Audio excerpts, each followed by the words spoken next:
Blog Talk Radio. NCX Group, the leader in information security consulting, is proud to present Secure 2020. Here now is NCX founder and CEO, Mike Fitzpatrick. Good afternoon, and hello from the West Coast. It is great to be back with you today, and I'm excited about the guests that we have today on Secure 2020 here on the podcast. I have with me today Dwayne Melancon. Hopefully I said that all right, Dwayne. Oh, yeah, pretty close. Pretty close. Good. He is Tripwire's chief technology officer, and he plays a critical role in driving and evangelizing the company's global overall product strategy. He's been with the company for a number of years and is responsible for leading the long-term product strategy in order to meet today's security needs. Dwayne, do you want to tell him a little bit about your background and how you got started in this and your role at Tripwire? Sure. So I've been involved in information security since about the mid-'80s, and back when everybody who used a computer kind of knew a little bit about computers, and stayed with it ever since then. And I think what really kind of piqued my interest around kind of the research and looking at how organizations perform was when I joined Tripwire back in 2000. And at the time, our founder, Gene Kim, was working on a research study with the IT Process Institute trying to identify the characteristics of high-performing IT organizations. And that ultimately kind of became a series of books called the Visible Ops Handbooks, and I was a contributor to a lot of the research and the writing on those books. And that really got me interested in using data to try to figure out, what can we learn from different organizations? How do we level set? How do we compare large and small organizations in objective ways? And, this is kind of a natural extension of that. So in Tripwire, I've worn a bunch of different hats, but I think my favorite hat is what I'm doing now, where I'm out talking with organizations around the world, really trying to understand what problems they have, and not specific to the tools that we provide, but just in general. How are you dealing with things like BYOD and cloud? How are you dealing with risk? And to me, risk is probably the most interesting lens, especially when we consider, we worked with the Ponemon Institute around a couple of studies, and the latest one is the State of Risk-Based Security Management for 2013, and it really is kind of a level set of what is the current state of practice out there when it comes to building risk into how your business runs, and what are some of the key things that are either enabling that or inhibiting that. And then, we've done this now 2 years in a row. We're going to keep doing it because we want to see if things are actually getting better in practice. Well, I think the study, the research that you're talking about, the state of risk-based security is actually very eye-opening, I think, for a lot of people. It mirrors, as we were talking about before, it mirrors a lot of what we see on the assessment side day in, day out. And quite frankly, I've said this to Shelley and Cindy, that the numbers on the SME side of it, if you were to drill down into that space, are actually worse than what you put forward. I think one of the interesting numbers out of the research, and I think this is out of the healthcare and pharmaceutical detail, and it made me a general concept, a general finding across the reports, is that 70% of the professionals in information security, let's say, are having a problem communicating the state of their security with their executive teams. Did you find that to be surprising? Not surprising. I actually found it to be, kind of reassuring, because I'm seeing a lot of those same issues. So far this year, I've met with about 150 to 160 CISOs around the world, and one of the things that they're struggling with is, they feel like they've got these teachable moments where their non-technical peers, CFOs, business managers, line managers, and so forth, are starting to notice security a lot more because of what's in the news. But then when they sit down and talk with them about it, there's kind of a gap in terms of portraying, what is the real value of all this money that you give us all the time? How do we actually prioritize what we're doing so that they understand the clear business value and the business benefit? And, so there's this translation problem. And I think one of the things that came out in the study was that, half of the organizations that were surveyed, or half of the individuals, felt like risk management was an art, half felt like it was a science. And I think that's kind of proxy for the tug of war between the business and the IT side of things, where we're talking one language and they don't really understand because we're using terms that are not familiar, we're using concepts they don't fully grasp, and so I think that's really one of the barriers here is like risk. People kind of now separate security risk and business risk when, in my opinion, they're really all the same, and security is just one dynamic of business risk. And if we can find ways to get the message across to our non-technical counterparts, then we'll be in a lot better shape. No, I think you're right. One of the things that I always talk about with CEOs and CFOs that we work with is, their role and their job responsibility really comes down to accountability, liability, and profitability, managing those elements of the business. I think you're absolutely right. I think that the information security piece of it is really just another facet of managing that liability, that risk within the company, much in the same way that they would manage a slip and fall or vandalism or an employee HR issue. It falls into that same window. One of the areas where we see as we review and assess companies is in the organizational structure. A lot of these CISOs, they carry a title of Chief Information Security Officer, but they're buried somewhere in mid-management within the IT group. And a lot of times that information is difficult to filter that risk up to the executive team to where they can take the appropriate action. Did you find that in your discussions with these CISOs? Yeah, in the discussions, and we also saw in the data that a pretty large number, I think somewhere around 20 to 25% of the organizations, the CISO and the security organization never talks to executive management. They're just filtered from there, either through a COO or a CIO or someone else who has, a different kind of view. And in some cases, we're starting to see that change. But, I think in a lot of organizations, this is something, you're seen as kind of overhead. You're put off in the corner, just, we'll give you money, do what you have to do. But it's never part of the strategic discussion of the business. And to me, that's something that, hopefully will change a lot more quickly, especially, I think there's opportunities around some of the higher profile data breaches and security incidents that are in the news to maybe shift that conversation and pull those people into the loop more. Well, I think it's something that is going to have to change because I think you're right. The profile, the nature of this, it's in the news almost every day, and we're seeing more and more of it with the NSA and government intruding into some things these days. I've actually had customers call us within the last couple of months since this information came out regarding the NSA and asking, how do I protect my data from the government? And that gets to be an interesting question in and of itself. Now, with the communications, did you see it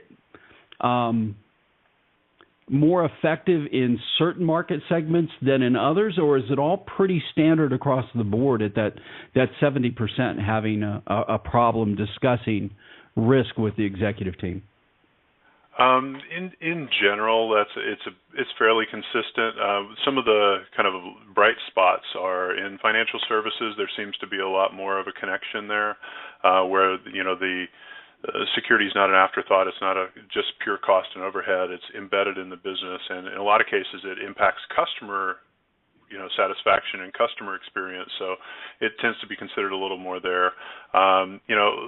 Starting to see some signs of improvement in healthcare, and I think some of this is kind of this interesting push and pull where, in healthcare, people are now being required to establish things like chief risk officers and people who are able to look at this more holistically.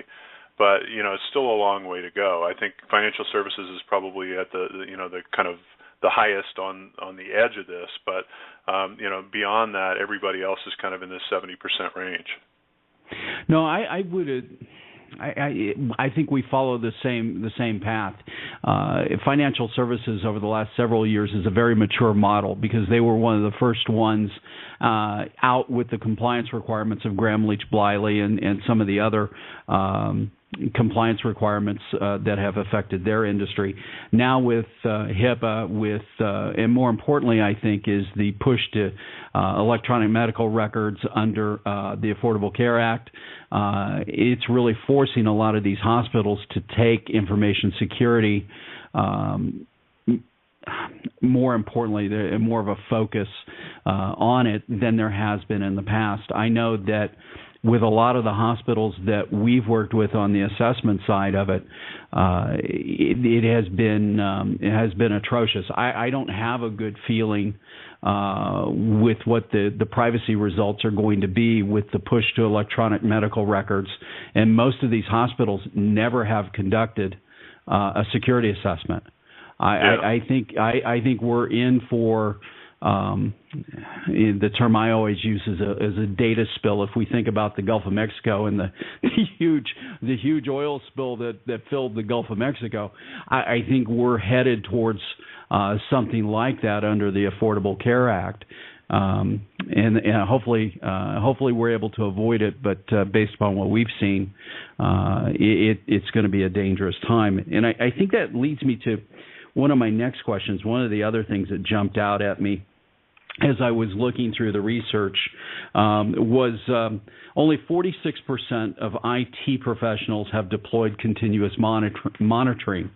I found that interesting, and how that breaks down, because it's a little different than what we see on the assessment side. In most cases, probably 90 or 95% have not deployed some form of security event monitoring. And I was just interested in your thoughts on that research point. Well, I think some of it may be terminology. So a lot of times people talk about continuous monitoring. When you kind of dig into it, it's really more about continuous collection, and they really don't have a good handle on what to do with the data that they've collected. So I see a lot of people that unless they're legally required to review a log or required to report on certain types of activity like records access, that a lot of the information could get ignored just because there's so much of it. And so I think one of the things, like in the federal space, we're seeing a shift where rather than calling it continuous monitoring, they're now starting to talk about it as continuous diagnostics and mitigation, which I like a lot better because it's more about the outcome than about the activity. So I'd rather not get people off the hook by saying, yeah, of course we're monitoring, we're collecting all this data. The question for me is, okay, and what are you doing with it, and is it relevant to your business, and do you have the means to identify and respond to things that are threatening your business? And, so I think the other part of it, too, is that when you start thinking about holistic monitoring, there's a difference between people who have maybe a point product to monitor for, malware, or to monitor for, kind of data exfiltration. Is that really monitoring? And, I think one of the challenges we have here is that how did people interpret that question? And what do they mean when we talk about continuous monitoring? I have an idea, you have an idea. I think part of this is how do we level set the expectation when we talk about a specific security activity that people have a consistent understanding of it and that it is relevant to improving security? No, I agree. It's a challenge, and a lot of times, and you've been at this a long time as I have, you can have a number of terms in our industry that could mean four different things. Just take managed security services, for example. That could be easily four different topics. But no, I think that you're right. I think that probably needs to be a little bit more defined. In a lot of cases, we've actually seen instances where companies have gone out and they've purchased some form of event management and have deployed it and get it in, and they realize, oh my God, the amount of noise that's coming from the device, I don't have the staff to deal with this. And rather than figuring it out, finding some extra help, they end up shutting it off, tuning it out, and unplugging it. And that's not what you want to see either, because the value of the information from a security standpoint in managing your security network, your security components of it, the value of that data and that security event management is priceless as far as who's knocking at the door and who's trying to gain access, and not to mention the audit trail if something did happen. So what do you see as far as, you just got back from Europe. I think you were heading a panel discussion in Europe, right? Correct, yeah, on breaches. What was interesting from that discussion? What was the big takeaway from that discussion as far as what they're seeing in Europe and what's at the top of their list? Yeah, I think some of it was, and this was a panel discussion with people from various industries, and I think one of the common threads, and I don't think it's different in Europe, is that people are not always sure what to look for when it comes to identifying early signs of breaches. And the concern is not so much the breach, but the effects of the breach. Did data get out? Was there a loss before I recognized that there was a loss? And then so some of it gets into, kind of how do I develop an integrated program where I have people who know what to look for. I have automation and I have monitoring to help make it less likely that they'll miss something, take some of the human element out of this. And then the other part of it is, how do I do that in a way that can scale, so that as I bring on a new office or I bring on a new line of service, that I don't have to go reinvent the wheel, that I can snap it into really a framework and architecture that allows me to continue collecting data just at a different scale, continue analyzing it, looking for known trouble spots. And how do I do that in a way that doesn't, cause me to go chasing after either false flags or false positives? And, like one of the big topics was around the DDoS attacks against banks. They all know that this is mostly a smokescreen to hide some kind of other covert activity. What is that activity, and how do I know I didn't miss it? And how do I know that before it's too late and before sensitive information gets out, whether it's IP or PII or PHI? How do I find out earlier? And I think everyone feels a little bit off balance right now in terms of, I see these breaches in the news. Do I have the right controls in place, and do I have the confidence that I will collect the right information and be able to recognize what the issues are before it's too late? Well, I mean, that's always an interesting discussion. So what did they come back with? What are their feelings? What are they doing? Well, a lot of it gets down to trying, to keep from overwhelming the organization by, not just peanut buttering a security program across everything. So I think one of the things that, particularly in larger organizations, the importance of a top-down risk-based framework has become more important, where, I can't afford to cover every base, so let me understand what my most critical assets are, what my most critical processes are, and let me kind of adjust the shape of my spending so that it matches the shape of my risk. If I have a finite amount of budget, I at least want to make sure that the proportions are right so that I'm spending more on the most important things and less on the less important things. And then the other part is getting into, instead of just generically applying controls, getting into more kind of war room or red team discussions to try to figure out what are the most likely threats that we will encounter, what are the most likely things that will jeopardize the success of our business, and let's at least go after controls that will help us detect and mitigate those risks. So I think part of it is they've gone from a just generally, the sky's falling, let's try to cover every base, to saying, okay, we can't afford that. How do we intelligently apply the resources that we have against a smaller set of threats that are most likely to cause damage? And, they're also looking beyond just reputational damage and saying, okay, what truly are the things that would cause us to either face regulatory fines or lose customers or lose data that could damage either, people or property? And, trying to bias things towards the things with not just the most embarrassment, but the biggest actual business impact.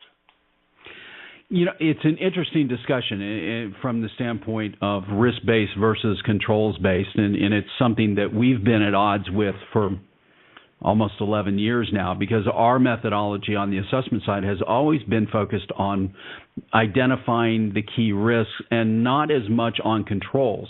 If you identify the key risks and really develop a security program around those risks, you're going to be able to meet most of your compliance requirements within 5 or 10%.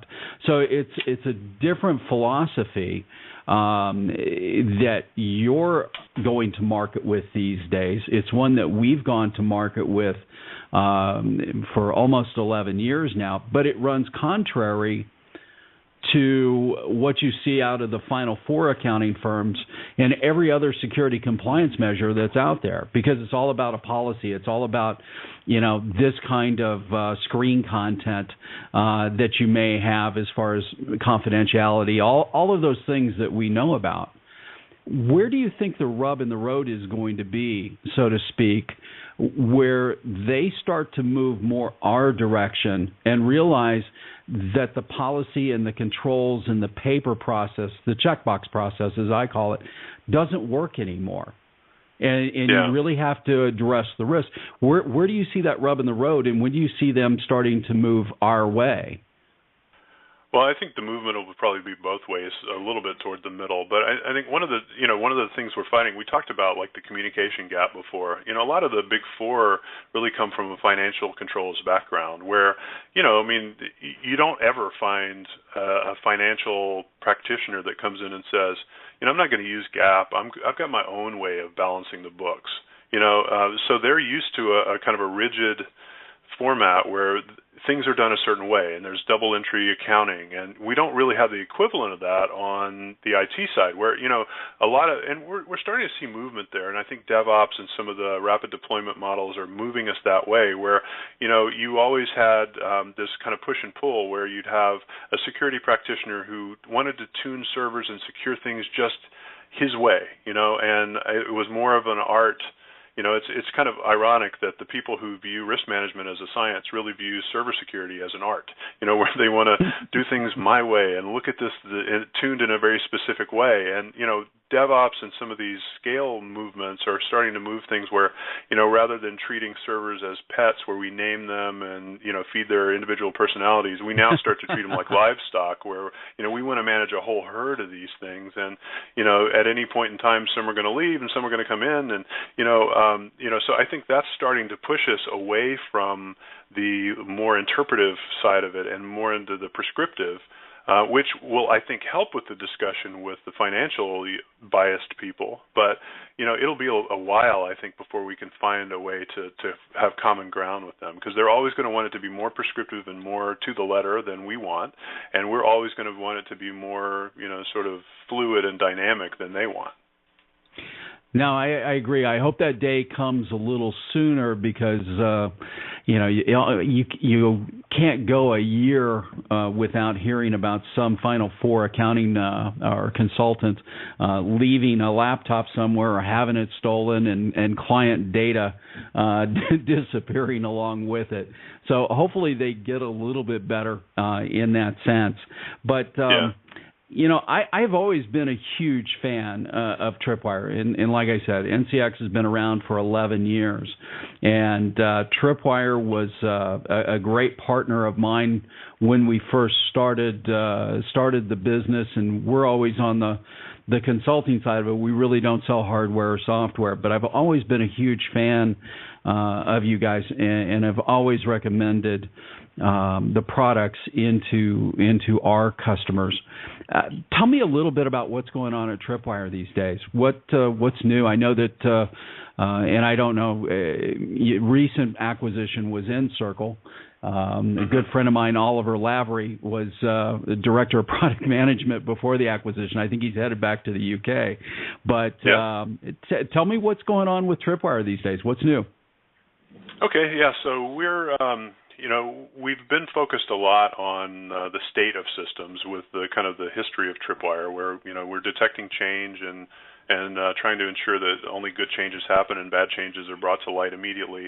But one of the challenges there is that it's been what I would call kind of compliance focused in the way that our products have been applied in the past. And one of the things that we've done to expand that is adding the Encircle products to the mix where we're able to help you discover what's in your environment and do some lightweight security profiling to be able to kind of risk rank and stack rank what's in there. But we've also built a common asset model across all of our products. So we have the ability to bring data together, whether it's from our own products or from third-party controls, and try to align them around a common asset model that includes not only technical information about what OS or what IP address or host name something is, but with business terms. Does this belong to payroll? Does it belong to an e-commerce storefront? Is it subject to HIPAA? Is it something that houses PII or PHI? And we tag all the infrastructure that's associated with a specific business area, and that allows you to automatically and dynamically start managing it so that as new things spin up in the environment, we have business logic to go out and find it and do some interpretation of it, and by default apply policies that are similar to the way you manage similar assets in the rest of your environment. And then the other advantage of all of this tagging is it allows us to roll this up into high-level dashboards and reports so that you can start to show people, aligned by business unit or business initiative, what their relative security strength is, whether their attack surface is getting better or worse, whether their risk is going up or down, and do that in executive-friendly forms. So one of the things that we've learned is that when you're dealing with executives, you've got to stick to small numbers and primary colors, and when you get senior enough, you got to get to up, down, happy, sad, and you've got to show them terms they recognize, like revenue and cost and a business unit name. And stay away from things like, vulnerability scores and, a lot of the data that will cause them to glaze over. And, so a lot of this gets into how do we attack this problem of helping people become better translators or helping them become better messengers to people who are in a business world when they come from the technical world. No, that's a big selling point, and to that.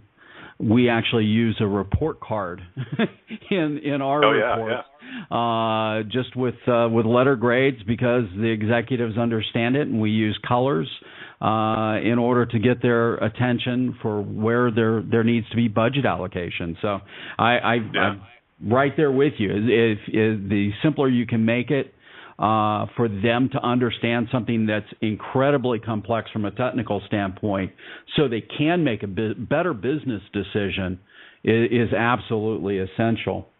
Well, let me one of the things from last week in the UK, actually, one of the things, or in Amsterdam, one of the things that was interesting is I met a guy named Bruce Hallis who is starting a project called the Analogies Project, and it's the analogiesproject.org, and he's collecting stories that we can use that have, either historical references or, kind of pop culture references that you can use to explain security concepts to people who have no security background. And I'm really enamored with this because he's got examples, taking art history and trading history and, the Silk Road and a whole bunch of other things and using them as ways to describe things like segregation of duties and, security controls. And it's fascinating to me. That would be really interesting, and I'm going to have to seek that out because we use analogies all the time when we're speaking with executives, whether they're in IT or whether they're in the executive suite, to help explain security and explain the stances that you need to take, the positions that you need to take in order to secure the environment. So I'm right there with you. I think that would be really creative way to look at it maybe 5 or 10 years from now. So and this is kind of an open source contribution model, so feel free to chip in. No, I think I'm going to check that out. We've, boiling the frog has always been a favorite of ours when talking about awareness training and educating within an organization. Matter of fact, I used that at a meeting yesterday afternoon with the CEO. So that's one that stays with you, and they can use it themselves, which is fantastic. Speaking of the next 5 or 10 years and where things are going, this has gone way too fast. It always does. I'm going to have to allocate more time for the podcast. But where do you see security? And because one of the things that I really wanted to try to do with this show, Dwayne, is really get thought leaders like yourself into the room and into the discussion, and not just talk about what's going on today, but have a discussion about where you see the future of information security, data security, or even risk for that point over the next 5 or 10 years. What do you see on the horizon? Well, I see us taking a lot of advantage of some of the automation and the kind of processing power that we have out there to try to make a lot of the decisions that happen around data and how it's secured a lot more automatic and a lot more embedded. I think one of the problems is that security ends up being bolted into a lot of systems that didn't have security in mind in the first place. And I think now that we're starting to see transitions into cloud environments, into BYOD, into more service-oriented things, I think we've got an opportunity here to try to build in some of the underpinnings. So wouldn't it be cool if when data was created, you would automatically know what kind of data it is and how important it is and how sensitive it would be, so that as it moves around, something that, when you receive data, you would know how you should treat it based on the attributes of that data, rather than having to figure it out all on your own. And, if somebody were to create something that had limited distribution, wouldn't it be cool if that was somehow associated with the data? So I think, it'll be a while before we see this reach reality, but I think a lot of it's going to be moving the controls away from the technology that moves the data around and more into the data itself, so that we can treat it as an independent, autonomous unit that automatically we know how to deal with when we accept it. So to me, it's kind of like usability. If somebody hands you a tool, if you immediately know how to use it, it has more value to you. If someone could hand you data and you would immediately know how to use it and how to protect it, wouldn't that have a lot more value to you?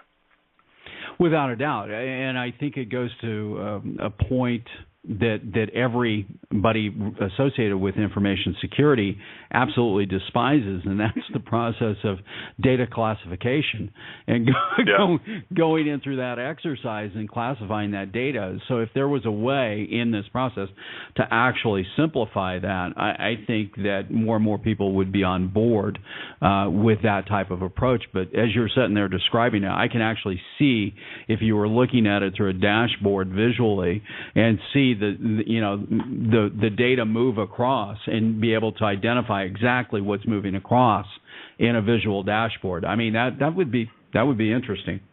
But and to be able to prevent data from going places where it shouldn't, based on the kind of data that it is. No, without a doubt. I mean, that gives a whole new dimension to data leakage and data leak prevention, in really staging that in a more visual or more controllable manner. I think that's an interesting perspective. Do you think that we ever come up with a silver bullet for information security from a technology standpoint? Because all the IT guys are looking for that silver bullet. Now, me being on the assessment side, I'm going, there is no such thing as a silver bullet. It's about people, process, and technology. Technology is what we use to manage people and process. But until you figure out how to deal with the guys that screw things up on a daily basis, I'm not sure that we're going to get there. But do you see a time we ever get to a silver bullet? I think we never have a silver bullet, because every time you think you got one, something changes. I think what we do, though, is we reduce variance. We reduce the likelihood that people can make bad choices by giving them the ability and the information to make better choices.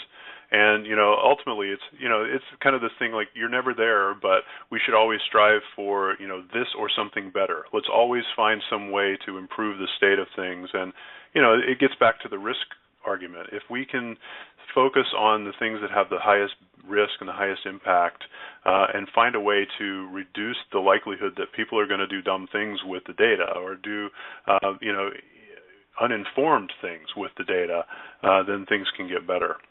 Like health information is a good example, where we've got today, not a lot of people are too concerned about, if their credit card gets stolen, okay, yeah, that's a bad thing, but I have the chance of checking it against my bank statement and noticing suspicious transactions. Somebody gets your identity or somebody gets your health information.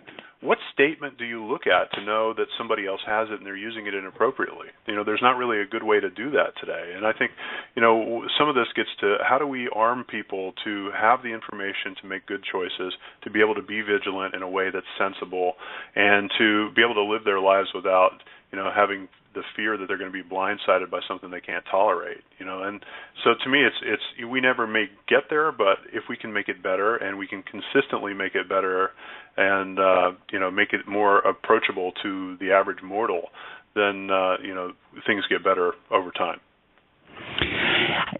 It's an interesting perspective, especially in light of everything that we're facing with healthcare.gov these days. I know that in a lot of the conversations that I've had with friends behind the scenes, I mean, everybody is kind of taking a look at the site and measuring what the administration is saying about a corrective action versus what we all kind of know is what reality is from a development standpoint. I've even heard reports of Social Security numbers being sent in the clear. Have you looked at it at all? Have you explored the site and taken a look at any of the code? I've looked at it a little bit, but I haven't put anything into it, and I wouldn't right now. Unfortunately, I think to me the problem with this is the people who need it most really need it, and they're being deprived of this because it's just not going well. And so I think the challenge with this is that now it's going to get worse because we have this declared deadline that it will be fixed by X date, and everyone must be signed out by Y date. And there's nothing that to me is more risky than a whole bunch of people clamoring frantically to meet a deadline and trying to fix. It's basically kind of like trying to paint a moving car. It's going to be a problem. And my concern is that with public scrutiny around this and a lot of hands in the pot, this is not going to be a pretty. It's not going to be pretty for a while. No, I think you're right. I think it's going to be. I think painting a moving car. That's a great analogy. I'm going to steal that if you don't mind. But oh, no problem. But when you go ahead. Look at the states that have been successful in getting people signed up. What have they done? They've gone to paper. The government knows how to deal with paper. So maybe it's time to take a step back and say, let's use a paper-based process until we really know this is rock solid, and then move to the electronic version later. Well, the tough part in this is and from an ideology standpoint, they seem very committed to sticking with this website, pushing everything through the website. And I mean, if it was a private sector business, they would have pulled this thing down by now. If it was a private sector a business like Tripwire or NCX, if we had rolled out something that failed this miserably out of the chute, it would have an impact on the business going forward. I mean, it isn't something that you might be able to survive.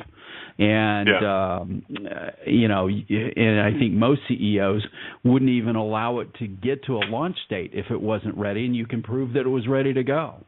So I think that it's going to be interesting from a security standpoint. I don't want to get into a political debate, but it is part of the conversation these days, and it's definitely part of the conversation from an information security standpoint with the risks that are apparently in the site these days. I thought John McAfee's comments regarding the site were interesting. Did you have a chance to see those? No, I didn't, but I can imagine what they might be. John's an interesting guy. His basic comments, he was contacted by the government to come in and help, and it was nothing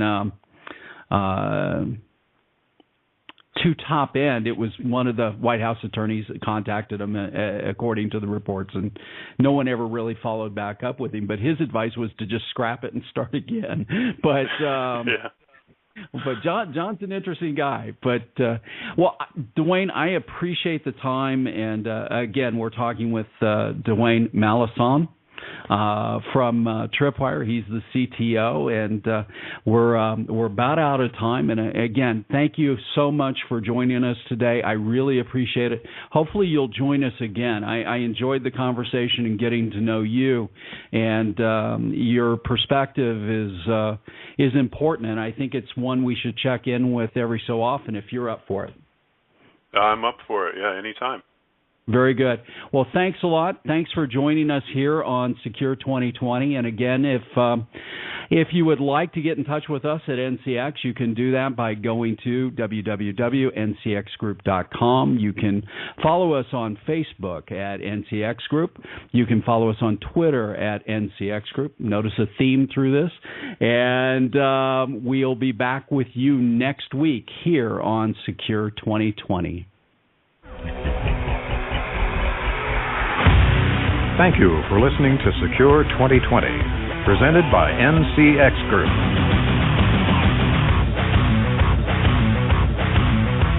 The latest updates on information security can be found at ncxgroup.com. NCX Group can also be found on Facebook and Twitter as NCX Group. Thanks for listening.